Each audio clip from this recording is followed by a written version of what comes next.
I discovered my husband wasn't visiting his mother every Thursday for 20 years. The truth was much more painful, and my revenge was so perfect that even today, at 73 years old, it brings a smile to my face. Hello, my dears. I'm Elellaner. I'm 73 years old, and today I'm going to share a story from my life that I've never told in public before. Before I begin, I'd like to ask you to like this video, subscribe to the channel, and tell me in the comments where you're watching from. It would bring me such joy to know my words are reaching so many different places. I was born in 1952 in a small town in Pennsylvania called Maplewood. It was a place where everyone knew each other, where doors were left unlocked, and children played in the streets until dark. My family was humble. My father worked at the steel mill, and my mother took in sewing. We were 5 siblings, and I was the middle child. From a young age, I learned to embroider, cook, and keep house. In those days, girls like me had an almost certain destiny: marry, have children, and take care of the home. In 1968, when I was just 16 years old, our church held its annual summer fair. I was helping at the dessert stand, wearing a light blue dress my mother had made especially for the occasion. It was on that night that I met Richard.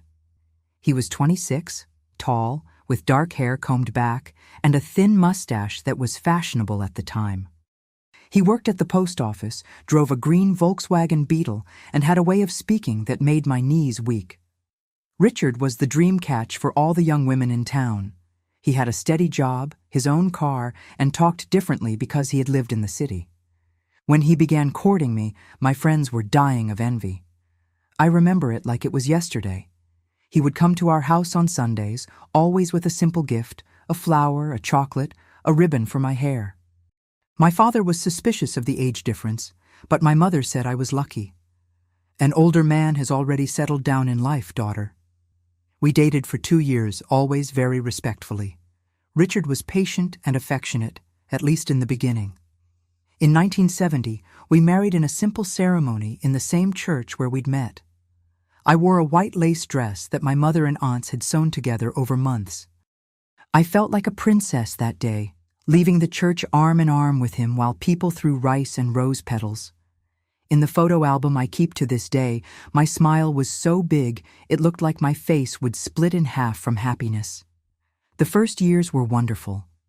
We moved into a simple house in the Springdale neighborhood, with 2 bedrooms, a living room, and a kitchen. It wasn't luxurious, but it was ours. Richard worked at the post office during the day, and I took care of the house.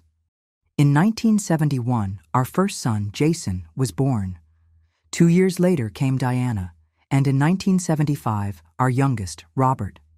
3 beautiful children who filled our home with noise and joy. Richard was a good father, I can't complain about that. He played with the children, took them to the park on Sundays, told them stories before bed. As a husband, in the beginning, he didn't give me reasons to complain either. We had little money, but we lived with dignity. Sometimes he would bring home a rose or a piece of fabric he knew I would like. He wasn't a man of many words of affection, but he showed his love in his own way. It was in 1973, shortly after Diana's birth, that the famous Thursday nights began. One evening, Richard came home from work and said, "Eleanor, I need to visit my mother every Thursday night. She's been alone since Dad died, and my brothers don't care much about her." Richard's mother, Mrs. Patricia, lived on the other side of town, in the Oak Hill neighborhood.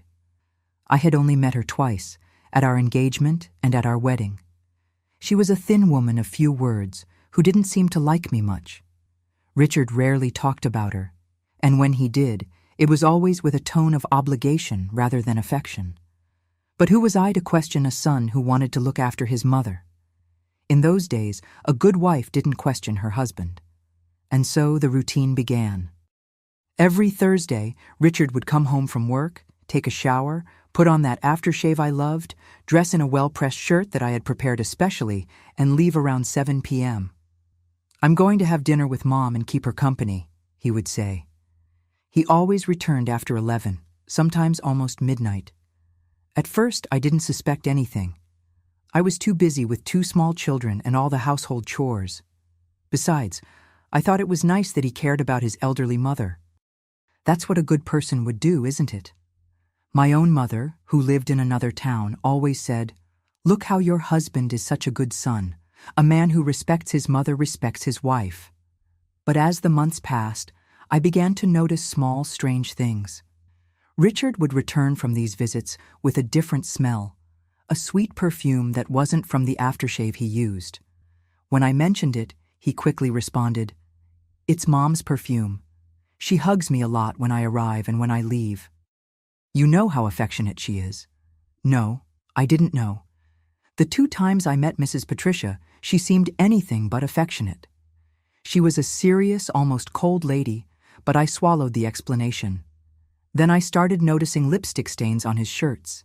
They weren't many, and they were always on the collar or shoulder. When I asked, Richard laughed. "Mom always wears red lipstick, you know, and she covers me with kisses when I visit. Sometimes she forgets that lipstick stains." Again, I swallowed the explanation, even though something inside me began to stir. It was a strange feeling in my stomach, as if I knew something wasn't right but didn't want to admit it. The strangest thing was that Richard never suggested that the children or I accompany him on these visits. When I proposed once, "Maybe next holiday we could all visit your mother," he was quick to respond, "Oh no, she gets nervous with too many people in the house, especially noisy children. It's better if I go alone." That hurt me. After all, we were family. Why wouldn't the grandmother want to know her grandchildren? Why wouldn't the husband want his wife to spend time with his mother-in-law? But in those days, women were taught not to ask too many questions, to blindly trust their husbands, to take care of the home and children, and let the men handle the rest. And so the years passed. 1 year, 2 years, 5 years. Richard's Thursdays were sacred. Rain or shine, whether he had a fever or was tired, he never missed a visit to his mother. Sometimes he would come home late and go straight to the shower, even though he had already showered before leaving. "Mom's house is very warm," he would justify. On some occasions, he returned with his shirt wrinkled or with the buttons done up wrong. "I took it off to help Mom change a light bulb," or "I took it off because it was hot, and when I put it back on, I was in a hurry." During all those years, the excuses were always similar, and I always pretended to believe them. Deep down, maybe I already knew the truth, but was afraid to face it. Afraid of the scandal, the shame, of how I would support 3 children alone if the marriage ended. In those days, a divorced woman was looked down upon by society. She would be the failure, the one who couldn't keep her husband. So I kept quiet and moved forward, taking care of my children, keeping the house in order, being the perfect wife I was raised to be. Over time, Richard became more careless. Sometimes he would arrive with lipstick marks on his neck or scratches on his back that he tried to hide. The smell of women's perfume became stronger. Once I found a handkerchief that wasn't mine in his jacket pocket. When I asked, he said his mother had given it to him as a gift. It was a handkerchief with embroidered initials, CM. Mrs. Patricia was Patricia Wilson. Those weren't her initials. Still, I continued pretending to believe. Until we reached 1985, and my world turned upside down on a simple Thursday when the truth finally came to light in a way I could no longer ignore. It was a Thursday in June 1985. I remember it as if it were yesterday. Winter was coming, and that night was especially cold. Robert, our youngest at 10 years old, woke up with a high fever. It was already past 8 p.m. Richard had left almost an hour ago for his weekly visit. The boy was shivering under the covers, 102.2 degrees fever, and I didn't have any fever reducer in the house. Diana, at 12, was trying to calm her brother, while Jason, the oldest at 14, looked at me worriedly. "Mom, Robert's really hot," he said. And he was. My mother's heart raced with that fever that wouldn't break. I needed medicine urgently, but didn't want to leave the children alone to go to the pharmacy, which was 10 blocks away.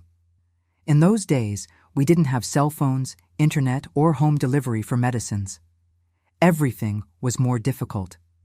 That's when I had the idea to call Mrs. Patricia's house and ask Richard to stop by the pharmacy on his way back. I had never called there before. It was like a silent agreement between us. His visits to his mother were sacred territory where I didn't interfere, but this was an emergency. Our son was sick. I took the phone book that sat next to the phone on the side table in the living room. Richard had written down his mother's number there. It was a bit faded, but I could still read it. I dialed with trembling fingers while listening to Robert moaning with fever in the bedroom. The phone rang 3, 4, 5 times. I was about to give up when an elderly woman's voice answered. "Hello," she said. I felt immediate relief. "Good evening, this is Eleanor, Mrs. Patricia's daughter-in-law. Could you please call my husband Richard to the phone? It's urgent, our son is sick." There was silence on the other end. A silence that lasted only a few seconds, but to me seemed like an eternity. "Miss, I think you have the wrong number," the voice calmly replied. "There's no Richard here." My heart raced.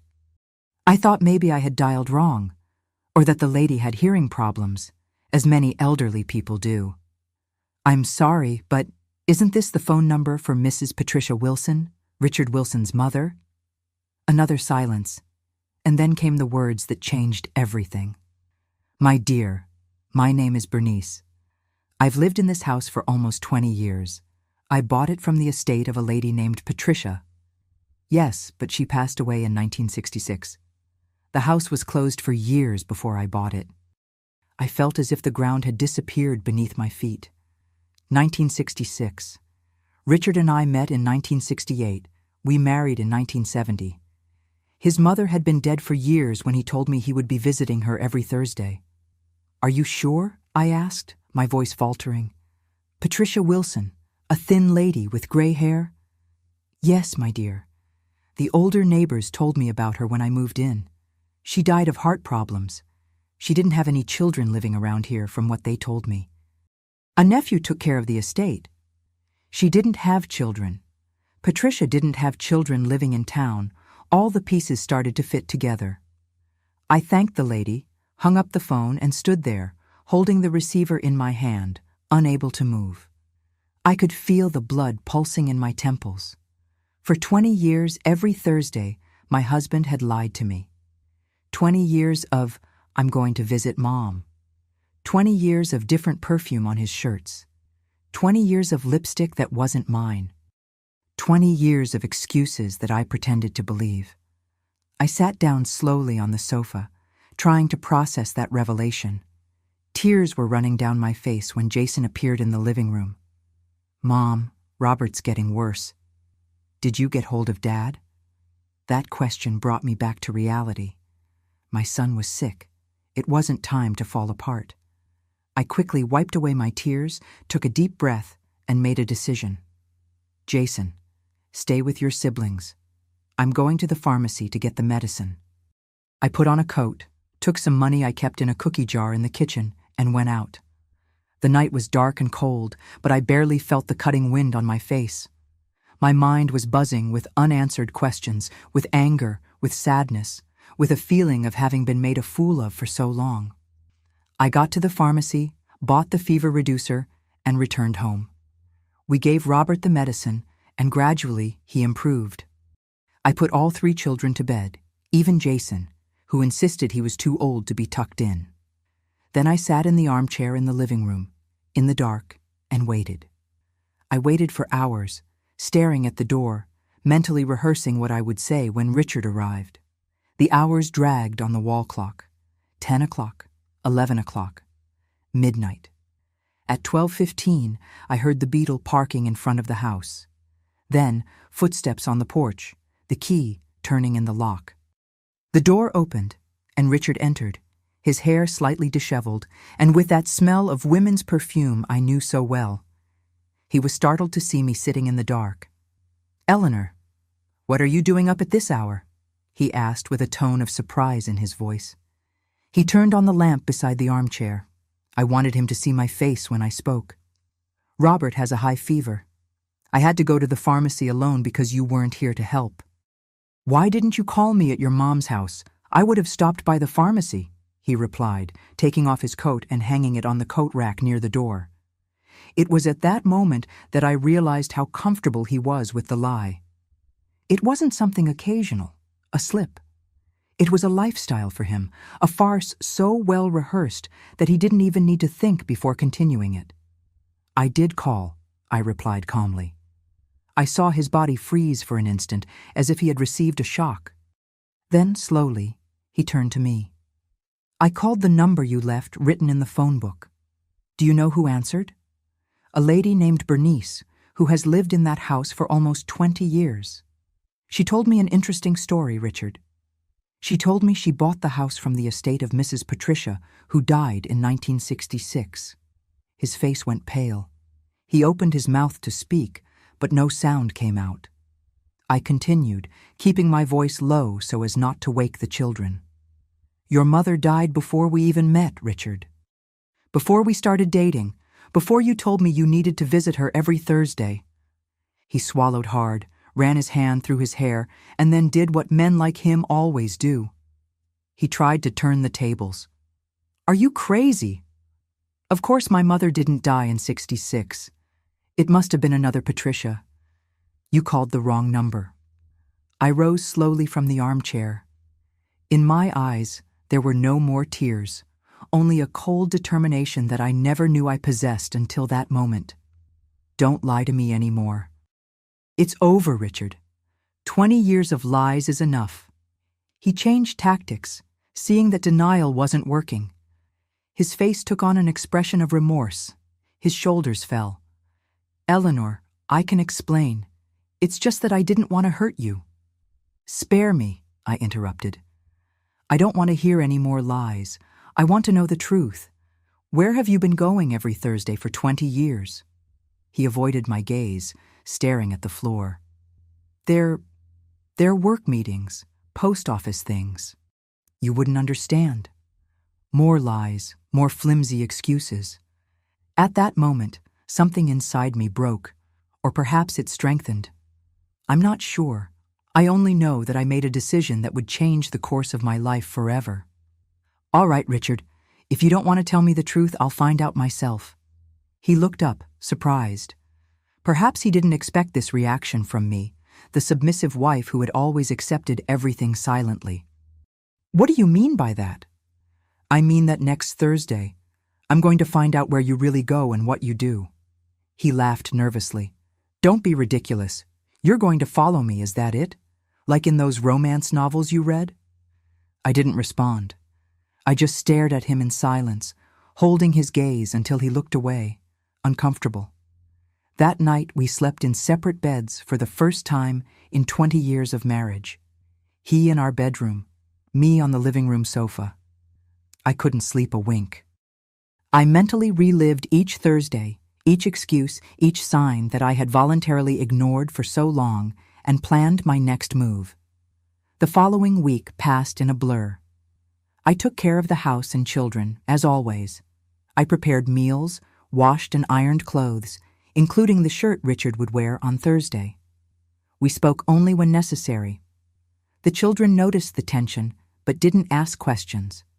On Thursday, Richard came home from work, showered, and got ready as usual. He seemed nervous, glancing at me sideways as he prepared. "I'm going out," he announced dryly. "Your mother died almost 20 years ago, Richard," I replied in the same tone. "Where are you really going?" He took the car keys, not looking me in the eye. "That's none of your business." And he left, slamming the door. I waited 10 minutes. I had everything planned. I asked our neighbor, Mrs. Betty, to keep an eye on the children for just an hour.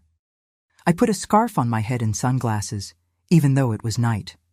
I took the money I had saved for emergencies and went to the taxi stand. "Follow that green Beetle," I asked the driver, pointing to Richard's car, which had just turned the corner. The taxi driver looked at me suspiciously, but when I put the money in his hands, he nodded and started the car. We followed the Beetle for about 20 minutes to an area of town I rarely frequented, a region with bars and nightclubs. Richard parked in front of an establishment with a discreet sign, The Mirage Club. I asked the taxi driver to stop at a safe distance. I paid the fare and got out. I watched from afar as Richard entered the place. Then, taking a deep breath, I walked over there. At the door, a large-bodied man controlled the entrance. I hesitated for a moment, but determination spoke louder than fear. I approached and asked what kind of place it was. "It's a swingers club," the man replied, looking me up and down. "People who like variety, if you know what I mean." I understood perfectly. It was a place where couples swapped partners, a place for consensual cheating, but cheating nonetheless. For 20 years, while I raised our children and maintained our home, Richard had been frequenting that den every Thursday. I didn't enter the club. I didn't need to see anything else. I returned home by taxi with a clarity I had never felt before. Now I knew exactly what I needed to do. When I got home that night, the children were already asleep. I thanked Mrs. Betty, who looked at me with those curious eyes but was kind enough not to ask questions. I sat at the kitchen table under the dim light of the lamp and sat there motionless for hours. I didn't cry. The tears had dried up inside me. What I felt was a strange mixture of pain, anger, and surprisingly, relief. Relief at finally facing the truth that, deep down, I had always known. Relief at no longer having to pretend I didn't see the lipstick stains, that I didn't smell the strange perfume, that I didn't notice the flimsy excuses. Richard arrived after midnight, as usual, entered silently, probably expecting me to be asleep. But there I was sitting in the dim kitchen. When he saw me, he stopped at the door. "You followed me?" he said. It wasn't a question. "Yes," I replied simply. He ran his hand through his hair in a nervous gesture that I knew so well after 2 decades together. "Elellaner, it's not what you're thinking." "It's exactly what I'm thinking, Richard. A swingers club. While I took care of our children, you were there every Thursday for 20 years. He tried to explain, said it was just fun, that it didn't mean anything, that he loved me anyway, the same empty excuses that men like him always give. I didn't respond. I just got up, walked past him, and went to Diana's room. I slept there that night, hugging my daughter, who in her sleep asked me why I was in her bed. "I just wanted to be close to you, my love," I answered softly. In the days that followed, Richard tried everything, brought flowers, chocolates, promised he would never go to that place again, swore I was the only woman he truly loved. I listened in silence, accepted the gifts, but didn't say yes or no to his promises. I needed time to think, to plan. Because you see, my dears, I was born in 1952, a time when divorced women were frowned upon by society. We were raised to accept, to forgive, to keep the family together at any cost. Men are just like that, the older ladies would say. Be thankful he comes home every night, as if living on crumbs was all we deserved. But something had changed inside me. Maybe it was the humiliation of discovering that probably the whole town knew about Richard's double life, except me. Maybe it was the exhaustion of 2 decades of lies. Or maybe, just maybe, it was the beginning of a new era. It was 1985 after all, and even in small towns, things were beginning to change for women. I remember reading in a magazine about divorces, about women who started over, who worked outside the home, who supported themselves. For a month, I kept up appearances. I continued to be the dedicated wife I had always been. I cooked Richard's favorite dishes, ironed his shirts with perfect creases, smiled when he came home from work. He seemed relieved, thinking I had gotten over what happened, that everything would return to normal. But meanwhile, I was planning each step, each detail. I started saving a little of the grocery money every week. Not much, just enough not to be missed in the household budget. I hid the bills inside an oatmeal can at the back of the kitchen cabinet. Next, I looked for a job. It wasn't easy. I was 33 and had never worked outside the home. My only talents were those of a housewife, cooking, sewing, taking care of children. It was Mrs. Betty who gave me the idea. "Eleanor, you sew so well. My nieces are turning 15. They're twins. Their mother is desperate to find someone who can make the dresses for a reasonable price." And so I began. First, sewing dresses for Mrs. Betty's nieces.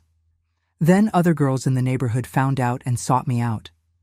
Soon, I was sewing party dresses, doing small repairs, alterations to clothes, all discreetly while Richard was at work.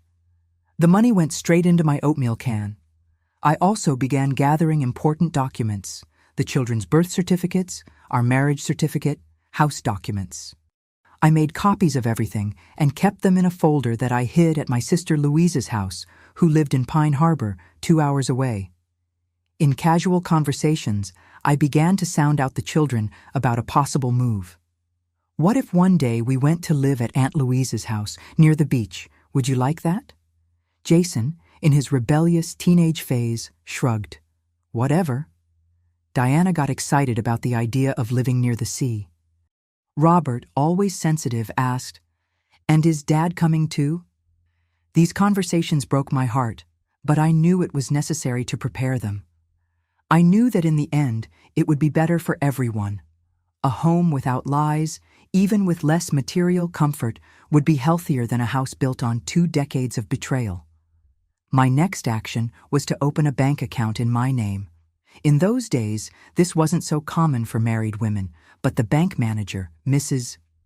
Elisa, a middle-aged woman with understanding eyes, helped me without asking too many questions.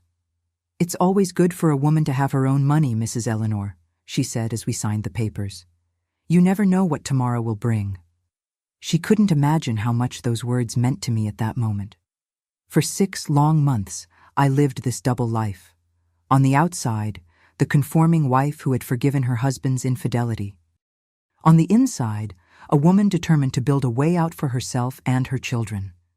The oatmeal can was replaced by a shoebox, then by 2, hidden at the back of the wardrobe under old blankets that Richard never touched.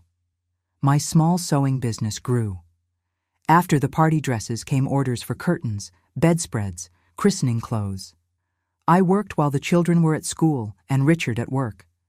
At night, after everyone was asleep, I sometimes stayed up until dawn, finishing some piece, with the dim light of the lamp so as not to draw attention. In September 1985, I visited my sister Louise in Pine Harbor. I told Richard I was going to help her with the preparations for my nephew's birthday. In reality, I went to finalize the details of our move. Louise, who had always been my confidant, knew everything. "Are you sure about this, Eleanor?" she asked worriedly. "Raising 3 children alone won't be easy." "I'm sure, Louise. I've been raising 3 children practically alone for years. At least now I won't have to pretend I don't know my husband is at a swingers club every Thursday." She nodded and hugged me tightly. "This house is yours too, my sister. You can stay as long as you need to." I returned home with a lighter heart. I had a plan, I had savings, I had a place to go. I just needed to choose the right moment. I decided it would be Thursday, November 7th, 1985, a common date, nothing special. But for me, it would be the day of my liberation. That week, I intensified the preparations, discreetly packed some clothes and personal items, putting them in old suitcases at the back of the basement where Richard rarely went. I transferred almost all the money from my secret account to my sister's account, leaving just enough for bus tickets and some immediate needs. I had an honest conversation with Jason, my oldest son, who was now 14. I didn't tell him everything, but enough for him to understand the seriousness of the situation. "Son, soon we're going to make an important change. You'll need to be strong and help me with your siblings." He looked at me with those eyes so similar to his father's, but with a compassion that Richard never had. "It's because of Dad's lies, isn't it? His Thursdays." I was shocked. I didn't expect him to know. "How did you—" "Mom, I'm 14 now, not a child anymore. His friends from the post office come here, drink beer with him on Sundays. None of them ever mentioned Thursday meetings. And there's the smell of perfume when he comes back. I'm not stupid." I hugged my son with tears in my eyes. He had grown up without me realizing it, observing the world around him with a clarity that I at his age didn't have. Yes, son, that's why. We can't live like this anymore. He nodded. Really? I'll help you, Mom. You can count on me. On November 7th, a Thursday like so many others, Richard left at 7 p.m. as usual for his weekly visit. As soon as the Green Beetle turned the corner, we sprang into action. Jason went to the basement to get the suitcases. Diana and Robert, whom I had prepared by saying we were going on a surprise trip, helped carry small bags with their favorite toys and school books. I called a taxi. When it arrived, we loaded our few belongings and set off for the bus station. On the way, I stopped at the bank and withdrew all the money from the joint account I had with Richard. It wasn't much. He never let me know exactly how much we had, but it was ours.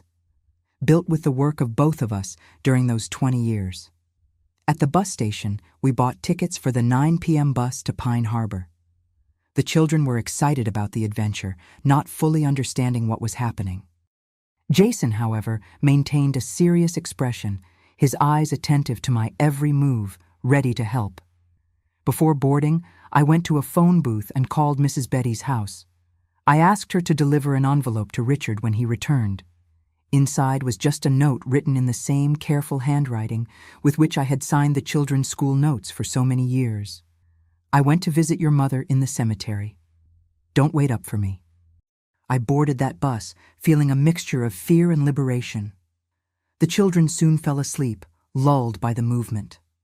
Looking out the window, seeing the city lights fading behind us, I was certain that despite all the difficulties I would face, I was doing the right thing.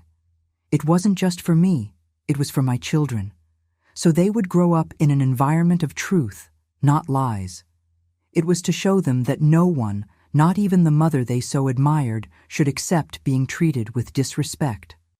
It was so that my Diana, especially, would learn early on that a woman doesn't need to settle for crumbs of attention or live in the shadow of a man's lies.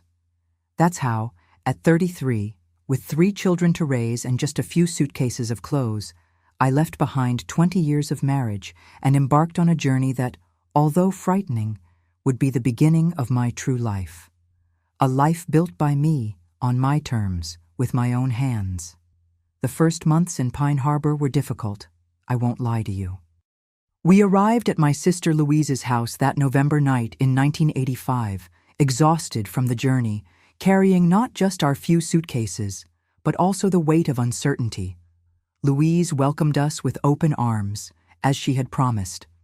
Her apartment was small, just 2 bedrooms, but she didn't hesitate to give one of them to me and the children.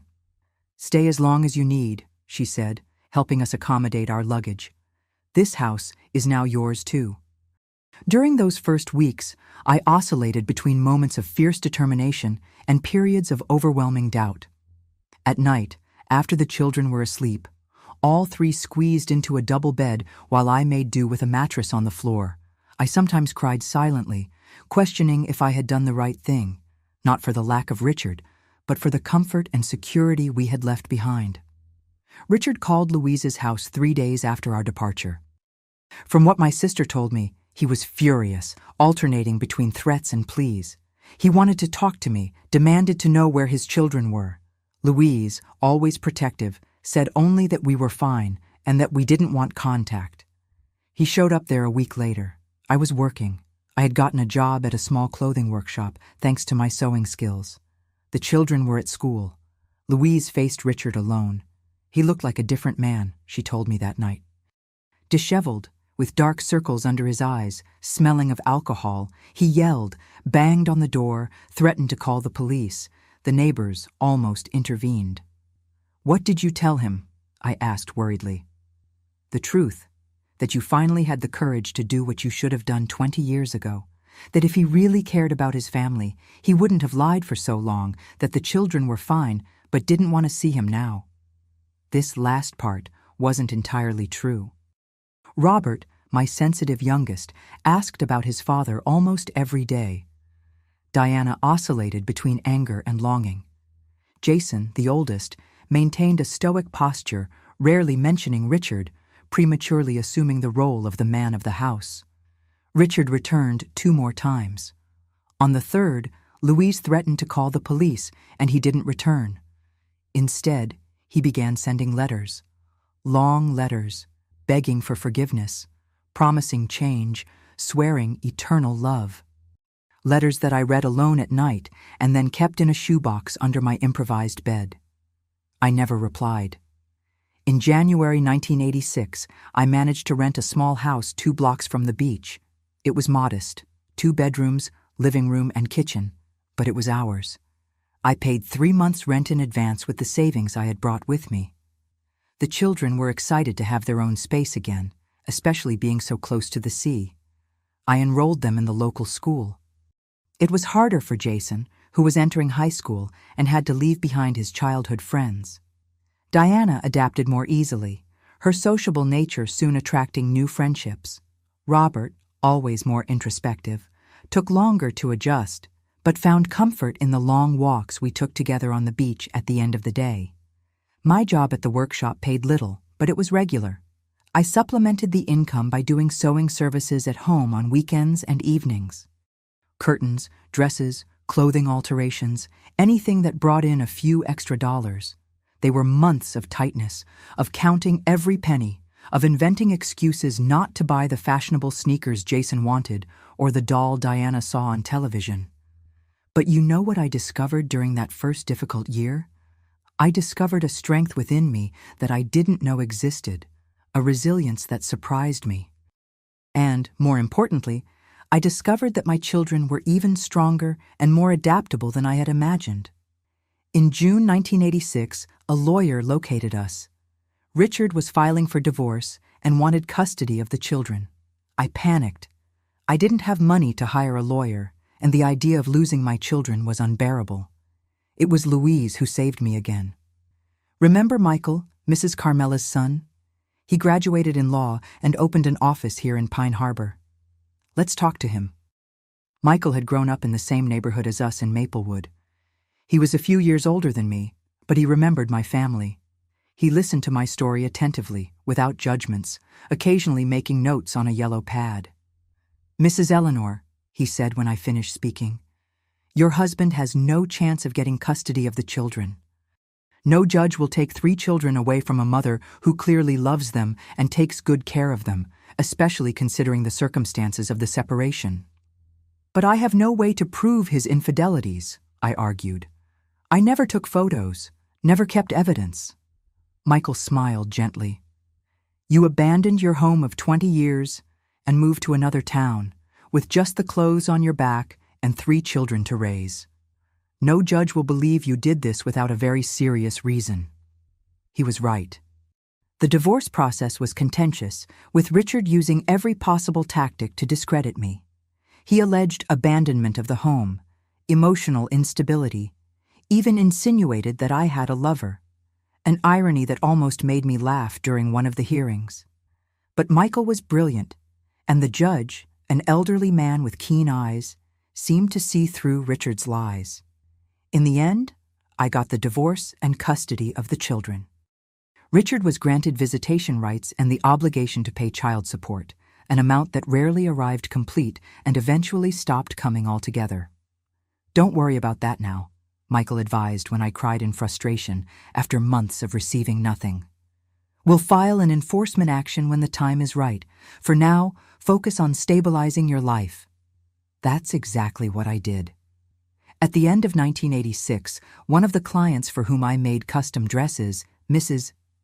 Helen, wife of a local businessman, made me a proposal that would change our lives. "Eleanor, you have an exceptional talent with needle and thread. Why not open your own atelier? I have a small space downtown that's empty. I can rent it to you for a fair price and even help promote your work among my friends." The idea terrified and excited me at the same time. Open my own business? Me, who had never managed anything but a household, who had barely completed elementary school. It seemed crazy. But then, one Sunday night, I saw Jason bent over his school books, studying with a determination that moved me. Diana was beside him, drawing dress models she had seen in a magazine, dreaming of being a designer one day. Robert was playing on the carpet with cheap plastic cars, poor substitutes for the toys he had left behind. At that moment, I made my decision, not just for me, but for them, for their dreams, for their future. I accepted Mrs. Helen's proposal. Eleanor's Stitches opened its doors in March 1987. It was a tiny space with just 2 sewing machines, one of them borrowed from Louise, and a fitting room improvised with curtains I had made myself. On the walls, I hung some of my work, a simple but elegant wedding dress, a set of curtains with elaborate finishing, a colorful patchwork quilt I had made in my spare time. The first months were slow, with few clients beyond Mrs. Helen's friends. I worked Monday through Saturday, often late into the night. Jason, now 16, helped by taking care of his younger siblings. When I wasn't home, he never complained, though I knew this prevented him from having the normal adolescence he deserved. One afternoon, an elegant lady entered the store. She introduced herself as Cecilia, owner of a boutique in the newly opened shopping mall in town. She had seen a party dress I made for Mrs. Helen's daughter and wanted to know if I could create a small exclusive collection for her store. "I need 20 pieces to start," she said, flipping through her notebook. "Dresses, skirts, blouses, something sophisticated but accessible. I can pay half in advance to cover materials." It was more work than I could do alone, but also an opportunity I couldn't refuse. I hired 2 seamstresses, older ladies, skilled, who had worked in clothing factories that closed during the economic crisis.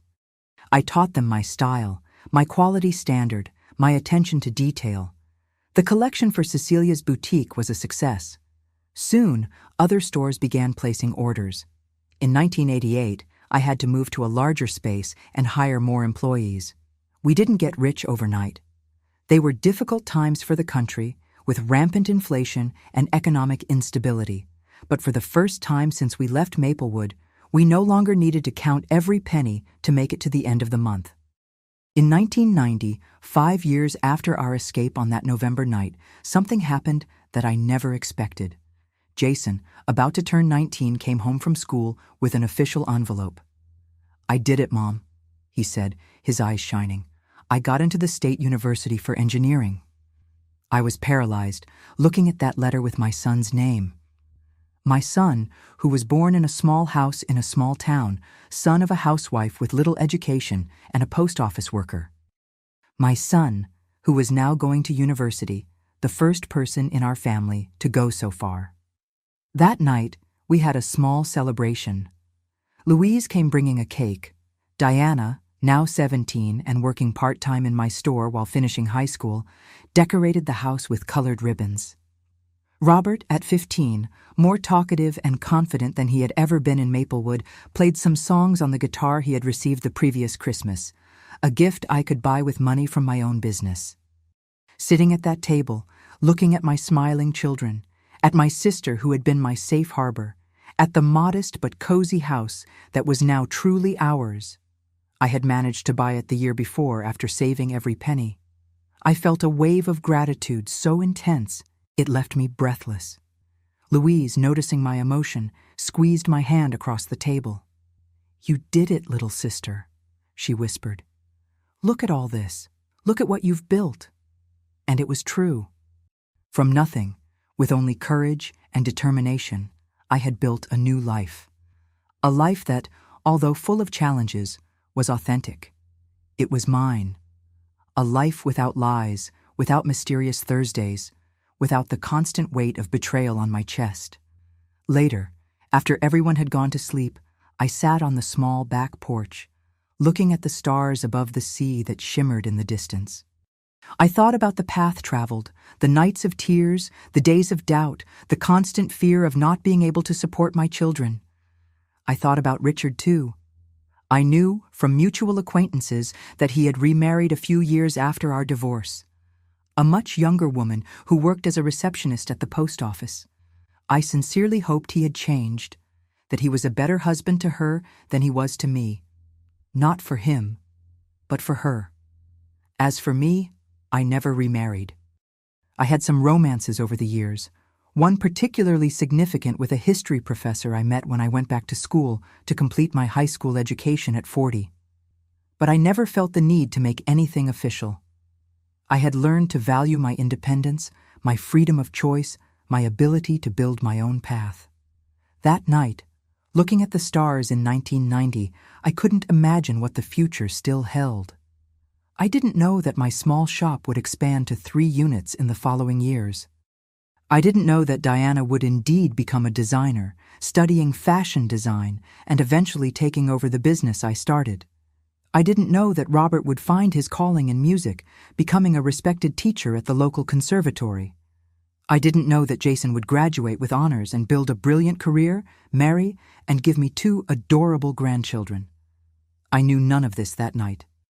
I only knew that I had made the right decision in November 1985, that I had found the courage to say enough to the lies and start anew, and that this courage, this refusal to accept less than I deserved, had made all the difference.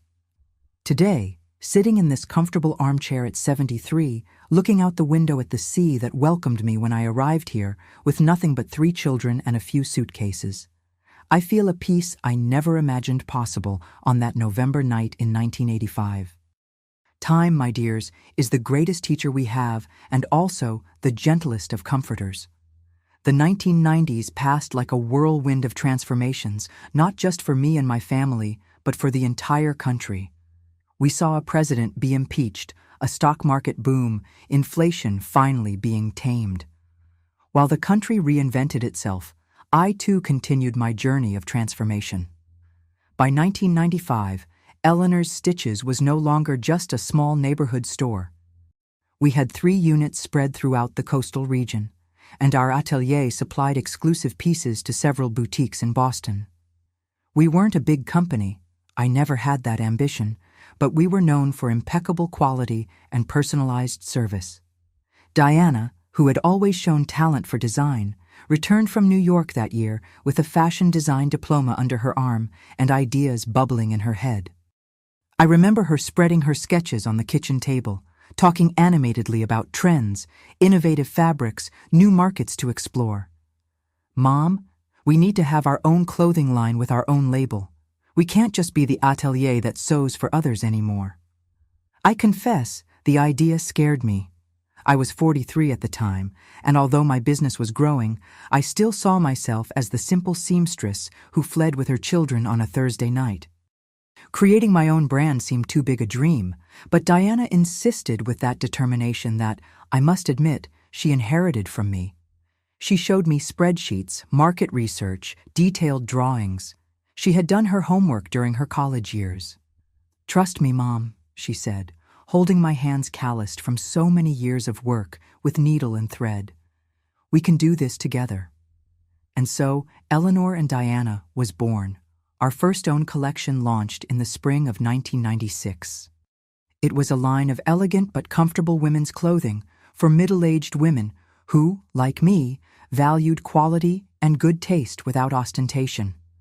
We used natural fabrics, subtle colors with touches of vibrancy, and a cut that favored real women, not just the young models in magazines. It was an immediate success among our regular clients, and soon we began to attract a new audience. By the end of that year, we had to expand our team of seamstresses and rent a larger space for the central atelier. Jason, who was already working as an engineer in a construction company in Boston, returned on weekends and helped me with the administrative and financial part of the business. Robert, who had found his vocation in music, gave guitar and piano lessons at the local conservatory, but always found time to play at our store openings or special events. It was a life I could never have imagined while washing Richard's lipstick-stained shirts or pretending to believe his excuses about visits to his deceased mother. A life built with my own hands, decision by decision, day by day. In 1998, I received a call that left me perplexed. It was Mrs. Betty, my old neighbor from Maplewood. We hadn't spoken in years, although we had occasionally exchanged Christmas cards. "Eleanor, I have news about Richard," she said after the initial greetings. "I thought you might want to know." My heart beat a little faster. Despite all the years that had passed, His name still had the power to awaken complex emotions in me. "He's sick, Elellaner. Pancreatic cancer in an advanced stage. The doctors gave him a few months." I was silent, processing the news. I didn't feel joy at his suffering, but I didn't feel the pain I once thought I would either. It was more like a strange emptiness, as if we were talking about a character from a book I had read long ago. "He asked about you and the children," continued Mrs. Betty. "I think he'd like to see you all one last time." After hanging up, I sat on the porch for hours, looking at the sea, thinking about what to do. I called Jason first, then Diana and Robert. I told them about their father's condition and left the decision in their hands. They were adults now, with the right to choose if they wanted to say goodbye to the man who had fathered them but had been absent for so many important moments in their lives. To my surprise, all three decided to go. Jason, then 27, was the most pragmatic. "We need to close this chapter, Mom. For us, not for him." Diana, at 25, showed more ambivalence. "I don't know what I feel for him, but I know I don't want to carry regrets." Robert, the sensitive youngest at 23, was the most emotional. "He's still my father, despite everything." As for me, I decided not to go. Not out of resentment or anger. Those feelings had dissolved long ago, like salt in the sea, but because there was nothing more to be said between us. Our chapter had been closed on that November night in 1985 when I left that note on the kitchen table. Richard passed away 3 months later, in February 1999. My children were with him in the last weeks, each in their own way, making peace with the imperfect father they had. They told me that in the end, he expressed regret for his choices, for all he lost by prioritizing his Thursday adventures. "He said you were the bravest woman he ever knew, Mom," Robert told me after the funeral. "He said it took him years to understand what you did and why." Those words brought a closure I didn't know I still needed. They didn't change the past, but somehow they softened its edges in my memory. The turn of the millennium came with celebrations throughout the country. In our house by the sea, we gathered the extended family we had built over the years. Louise, of course, now with gray hair but still with that contagious energy, her children and grandchildren, some employees who had become almost family, dear friends made along the way. Jason brought Jennifer, the engineer he met at work and whom he would marry the following year. Diana was between relationships, focused on expanding our clothing line to include a men's collection. Robert came with his partner Michael, a violinist he met at the conservatory, a relationship that in the 70s would have been forced to hide in the shadows but now could flourish in daylight. Looking at that abundant table, at those beloved faces, I felt a wave of gratitude so intense I could barely breathe. Not because everything had been easy, it hadn't. There had been years of financial tightness, nights of working to exhaustion, constant worries about how to pay the bills, how to give my children the opportunities they deserved. But we had done it together, step by step, day by day, building a life worth living. A life based on truth, mutual respect, honest work. The 2000s brought their own challenges and joys. Technology advanced at a pace that sometimes left me dizzy. I, who grew up in an era when a telephone was a luxury item, now had a cell phone and was learning, with the infinite patience of my grandchildren, to use the internet. Our family business adapted to the new times. Diana, always ahead of her time, insisted we needed a website and to sell our clothes online. Jason, who now had his own consulting firm, helped us navigate this new digital world. In 2005, at 53, I made a decision that surprised many. I went back to school. I enrolled in a business administration course to finally formally learn what I had practiced by intuition and necessity for decades. I sat in classrooms among students who could have been my children, sometimes even grandchildren, absorbing knowledge that would have transformed my life had I acquired it 30 years earlier. But I don't regret the timing. Each phase of life has its own learnings, its unique revelations. At 53, I had the wisdom of experience to contextualize academic theories, to see beyond the books and understand the human nuances behind business models. In 2010, when I graduated, Jason and Diana organized a surprise party that left me speechless. They invited former employees of Elellaner's Stitches, longtime clients, course professors, friends made over decades. It was a celebration not just of my late graduation, but of the entire journey that had brought me there. That same year, I made another important decision. I passed the daily management of the company to Diana and a team of talented young people she had gathered. I didn't retire completely. To this day, I still design some special pieces and attend to old clients who insist on being served by me. But I stepped aside, making room for new generations to bring their fresh ideas, their energy, their vision of the future. This freer time allowed me to fulfill another old dream: travel.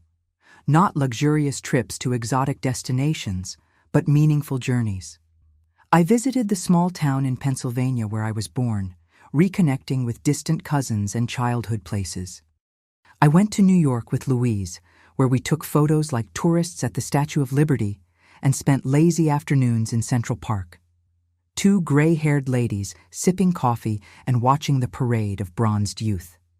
In 2015, at 63, I was diagnosed with breast cancer.